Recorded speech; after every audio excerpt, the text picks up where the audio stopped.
안녕하십니까, 오영표 작가입니다. 이 진보의 재구성과 집권 전략 한번 책을 살펴보도록 하겠습니다. 자, 화면에서 보시는 바와 같이 알려드립니다. 한번 읽어보시면 좋으실 것 같습니다. 이 책은 이런 내용입니다. 지금 화면에서 보시는 이 촛불 시위 장면, 그래서 이 문재인 대통령이 이 촛불 시위에 어떤 그 수혜를 입었다라고 볼 수가 있죠. 그래서 대통령이 당선이 됐는데, 보통 이제 대통령은 진보가 됐건 보수가 됐건 한 10년씩 가는 게 일반적인데, 이번에는 그렇지 못하고 5년 만에 정권을 보수 정권에 내줬다. 그러니까 윤석열 대통령으로 넘어갔다라고 하는 겁니다. 그렇기 때문에 이 저자가 살펴본 것은, 그렇다면 이 사이에 문재인 대통령에게 그리고 문재인 정권에게는 뭐가 문제가 있었는가, 어떤 일이 있었는가. 그러니까 바둑으로 이야기하면 이렇게 바둑을 다시 더 보는 복기, 한 번 두고 이제 난 바둑의 판국을 비평하기 위해서 두었던 대로 다시 처음부터 놓아봄, 이란 뜻을 갖고 있습니다. 복기가. 그래서 이 전체적인 판세를 한번 복기해 보자, 이 책을 저자는 이제 썼다라고 이야기하고 있습니다. 그래서 저자의 사진은 지금 화면에서 보시는 바와 같은데요. 간략하게 소개를 드리자면 건국대학교 정외과 80학번, 그러니까 전형적인 386 세대다, 586 세대다라고 할 때 이 80년대 학번이라고 하잖아요. 이제 거기에 해당되는 저자이기도 합니다. 그리고 경향신문에서 선임 기자로 이제 근무하시고, 이 책을 쓴 의도는 앞서 보셨던 바와 같이 촛불 혁명의 정신을 문재인 정부에서 이제 제대로 발현시키지 못했다 하는 반성에 의해서 12가지의 이유를 들어서 정권이 교체가 된 이유, 이렇게 설명하고 있습니다. 그래서 책의 주요 내용은 이러한 12가지의 이유가 어떤 건지를 이제 설명해 주고 있습니다. 하나씩 보도록 하겠습니다. 서론에서 이런 내용이 나옵니다. 촛불 명령이 뭔지 모르고 수행할 용기도 없던 문재인과 청와대 참모들, 종북몰이가 두려운 586 정치 세력들, 관료에 휘둘리기만 한 시민운동가들, 진보를 참칭한 삐친 학자들, 열패와 허위의식에 가득 찬 전직 학생 운동권들이 촛불 정부를 망가뜨렸다. 먹으로 쓴 거짓은 피로 쓴 진실을 이길 수 없다는 노신의 말이 다시 진정성 있게 다가온다. 이 저자는 서론에서 누구누구의 잘못이냐, 누가 잘못했냐라고 할 때 이 대부분의 그 진보 계열의 세력들이 다 이제 잘못이 있다라고 한번 크게 던지고 시작을 합니다. 이제 하나씩 이제 보도록 하겠습니다. 자, 첫 번째로 저자가 지적한 원인이 이렇습니다. 원인 1. 문재인 정권은 촛불혁명 계승자였나? 답은 아니다 라고 하는데요. 이제 그에 대한 설명이 이어집니다. 34페이지입니다. 촛불 정부가 5년 만에 단명한 원초적 이유는 촛불 정부의 태생적 문제, 즉 문재인과 집권 민주당, 촛불 정부에 참여한 먹물들에게 있다. 이는 자신의 처절한 노력으로 획득한 것이 아니라 민중의 촛불 혁명에 의해 거저 얻은 권력이라는 그 태생적 한계를 넘지 못했기 때문이다. 거저 얻은 재산은 쉽게 탕진하기 마련이다. 이렇게 설명을 해주고 있습니다. 그래서 이 저자는 문재인 정권이 이 촛불혁명의 정신을 제대로 계승하지 못했다라고 하는 점을 가장 큰 이유로 들고 있습니다. 그 다음에 또 다른 이유는 이런 게 있습니다. 원인 2. 비서 정치로 일관한 문재인.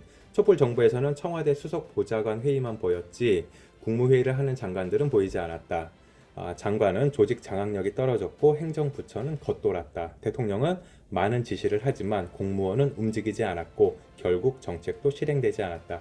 이렇게 비서실 정치로 일관한 이유는 다양하겠지만 가장 큰 요인은 바로 문재인 자신이 행정 경험이 없는 비서 출신이기 때문일 것이다 라고 이야기하고 있습니다. 그러니까 이 공무원 조직을 장악해야 된다라고 하는 이 중요한 이 과업이 있었는데 그걸 하지 못했기 때문에 이 정권을 잡은 사람들이 지시나 명령을 내려도 이 실제로 일을 하는 공무원들이 이 과업을 제대로 수행해내지 못했다라고 하는 반성이 이제 묻어 있습니다.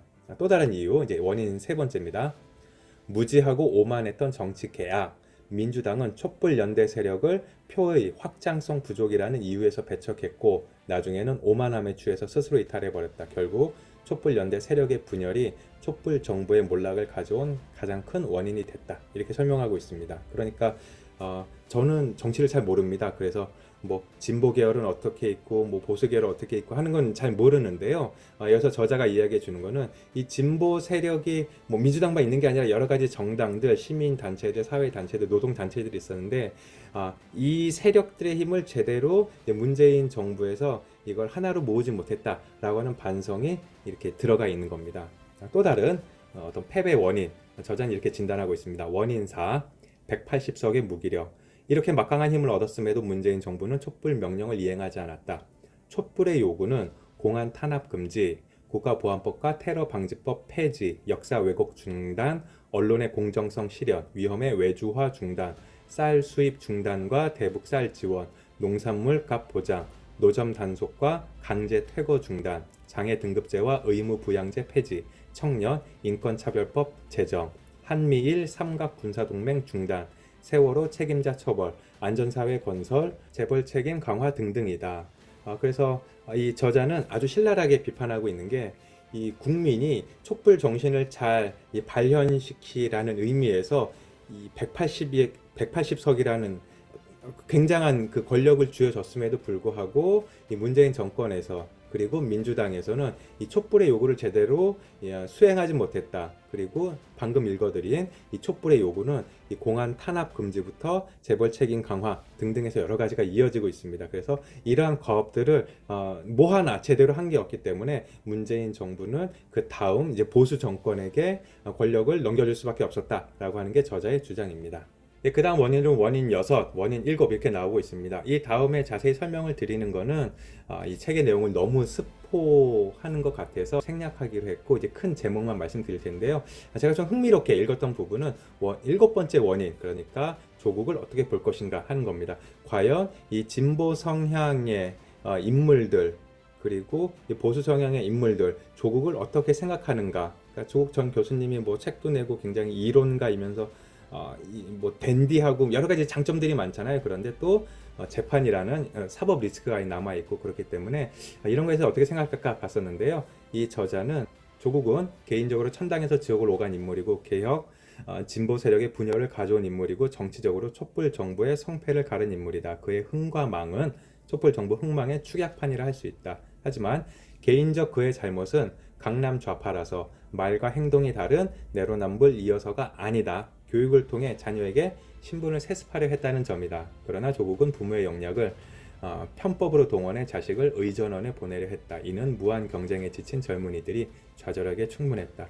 그러니까 사실 이 책의 초반에 보면은 이 조국 교수님, 그러니까 당시 교수님일 때 진보 집권 플랜이라는 어떤 걸 발표해서 앞으로 만약에 진보가 정권을 잡게 되면 1년 차에는 뭐하고 2년 차에는 뭐하고 하는 어떤 이론적 배경 그리고 수행 과제들을 아주 잘 정리했다고 굉장히 좋은 평가를 내리고 있습니다. 하지만 이 원인의 7번째, 그러니까 7번째 원인에서는 이 조국에 대해서는 이 천당과 지옥을 오간 인물 그리고 좀 억울한 면이 분명히 있지만 그가 했던 가장 큰 잘못은 바로 교육을 통해서 자녀에게 신분을 세습하려 했다는 점이다 라고 이야기함으로써 어떤 도덕성에 있어서 약간의 흠결 그리고 잘못된 점이 조국 교수가 가진 여러 좋은 이미지들과 그간의 모든 행적들을 다 이렇게 희석시키는 악영향을 가져왔다라고 저자는 이렇게 이야기하고 있습니다.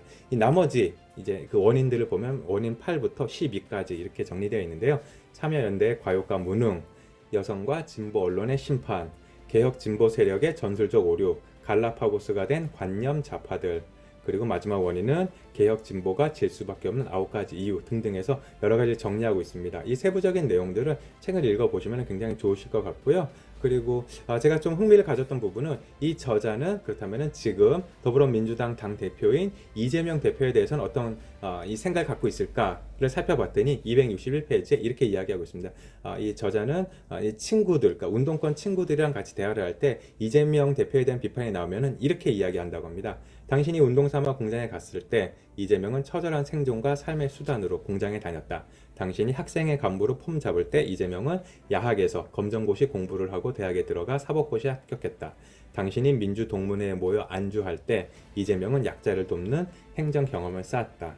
라고 이야기하고 있습니다. 그러니까 이재명 대표에 대한 어떤 깊은 신뢰가 이렇게 좀 보이는 대목이라고도 할 수가 있겠습니다. 자, 이제 결론을 내려보도록 하겠습니다. 생각한 바를 정리하자면 첫 번째는 진보 진영의 인물이 보는 패배 원인 분석이다. 이렇게 볼 수가 있겠고요. 현 정부에 대한 분노 그리고 문재인 정부에 대한 원망, 이게 좀 섞여진 감정이 이렇게 저는 많이 느껴졌었습니다.